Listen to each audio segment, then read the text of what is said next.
il y a deux plus qui se joignent quand il y a un moins en face. Le moins en face, c'est le Hezbollah. Et les plus de deux côtés, c'est un côté Israël, de l'autre côté, c'est la Syrie. Le Hezbollah a des comptes à rendre à la Syrie à cause de sa participation à la guerre civile en Syrie et sa partie à côté de Bachar al-Assad. Et il a causé la mort de centaines de milliers de Syriens. Donc pourquoi ne pas joindre une coopération, je dirais, ponctuelle avec la Syrie, qui a déjà massé 4 divisions sur les frontières libano-syriennes, pour tout simplement essayer de terminer la présence du Hezbollah tenue en tenaille d'un côté par les Syriens, de l'autre côté par les Israéliens.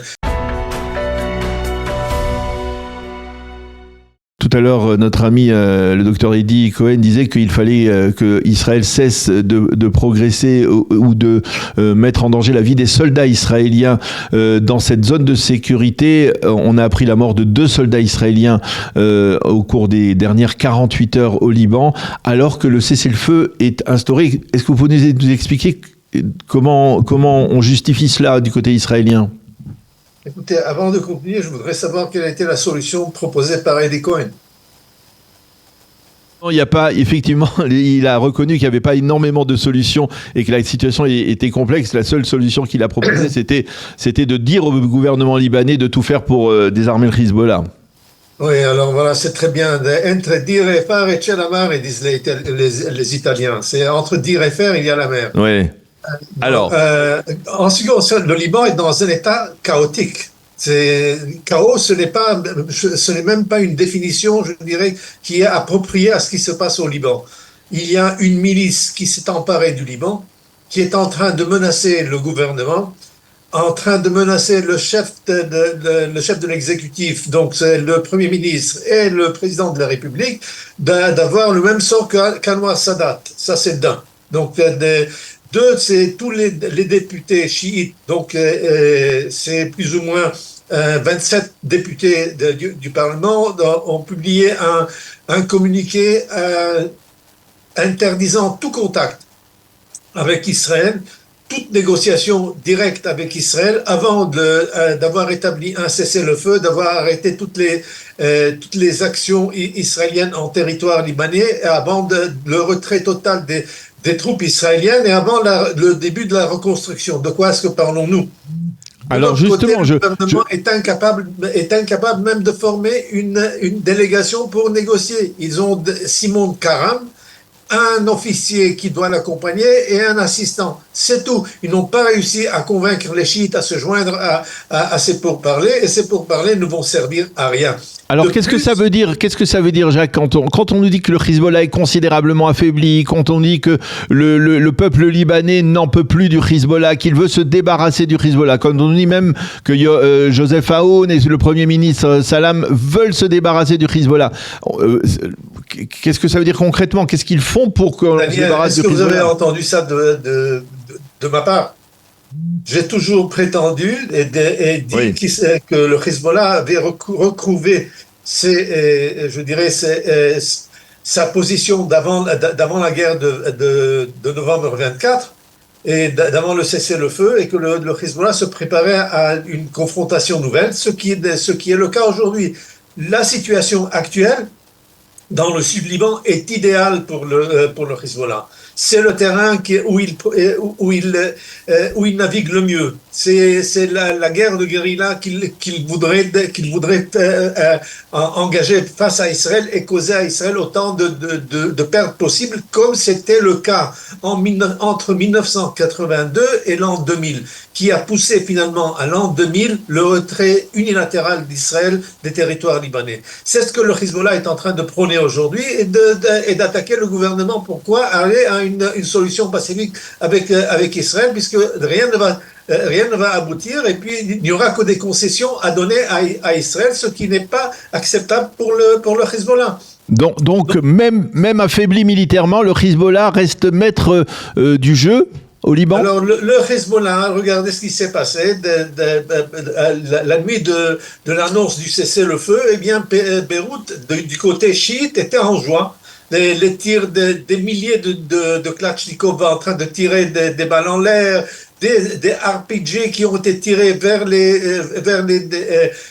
localités chrétiennes. C'est tout simplement, je dirais, une espèce de torpeur d'esprit, une espèce d'idiotie, comme quoi, malgré toutes les pertes qu'ils ont subies, eh bien, ils pensent encore qu'ils ont victoire. Les drapeaux du Hezbollah, il n'y a pas de drapeau libanais, naturellement, dans la région du Hezbollah, et le retour en masse des chiites vers leur localité, et cela naturellement sous l'auspice de l'armée.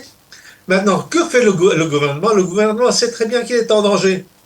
Ce que le Hezbollah est en train de dire, c'est que le gouvernement libanais veut tout simplement s'approprier le rôle de Antoine Lahad, le célèbre général libanais qui était le chef de l'armée du Sud-Liban qui protégeait Israël.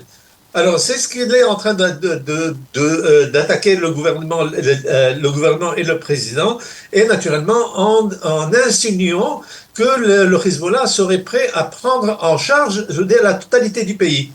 Pour cette raison, le gouvernement libanais, le Premier ministre a ordonné à l'armée libanaise de se déployer dans Beyrouth, dans le Grand Beyrouth, et d'empêcher toute manifestation armée dans cette région-là. Et cela, ils peuvent le faire. Le gouvernement peut le faire parce qu'il peut se baser ou compter sur les unités chrétiennes et sunnites de l'armée libanaise. Cela pourrait naturellement empêcher le Hezbollah de prendre le contrôle de la capitale comme il l'a fait en l'an 2008. En l'an 2000, en trois jours, en 2008, en mai 2008, il s'est emparé des installations étatiques du gouvernement et depuis avait imposé son droit de veto sur le gouvernement libanais jusqu'en 2024. Oui, mais alors d'essayer de refaire. C'est très intéressant ce que vous dites. C'est-à-dire, il y a un moment où le gouvernement libanais est capable d'utiliser, on va dire, les unités de l'armée libanaise qui lui sont loyales pour se défendre face au Hezbollah. Pourquoi il n'est pas capable de faire la même chose pour désarmer le Hezbollah ? Parce que les effectifs de l'armée comptent 60% de chiites. Et les officiers supérieurs incluent d'officiers supérieurs qui sont à la solde du Hezbollah et qui coopèrent avec Hezbollah et qui s'identifient avec Hezbollah. On peut pas les limoger. On peut pas limoger ces soldats. On peut pas les disperser un peu. Ce qui veut dire, en d'autres termes, c'est tout simplement que l'armée libanaise s'effrite, se décompose comme elle s'est décomposée en 1975. Essayer de se débarrasser, il n'y a pas de palliatif. Qui va venir à la place? Non, mais je comprends. Un soldat libanais gagne $250 le mois, oui. Et un combattant du Hezbollah en gagne 2000. Pourquoi aller s'engager à l'armée? Eh bien, alors, justement, on en vient à la solution. Vous en avez une de solution, Jacques, pour régler cet imbroglio? J'ai une solution qui est en dehors de tout concept aujourd'hui et personne n'en parle. Moi, je vois, comme un algèbre, il y a deux plus qui se joignent quand il y a un moins en face. Le moins en face, c'est le Hezbollah. Et les plus de deux côtés, c'est un côté Israël, de l'autre côté, c'est la Syrie. Le Hezbollah a des comptes à rendre à la Syrie parce que à cause de sa participation à la guerre civile en Syrie et sa partie à côté de Bachar al-Assad. Et il a causé la mort de centaines de milliers de Syriens. Donc pourquoi ne pas joindre une coopération, je dirais, ponctuelle avec la Syrie, qui a déjà massé 4 divisions sur les frontières libano-syriennes, pour tout simplement essayer de terminer la présence du Hezbollah tenu en tenaille d'un côté par les Syriens, de l'autre côté par les Israéliens. C'est la seule façon d'agir, c'est la seule façon de terminer avec ce drame-là qui s'appelle Hezbollah.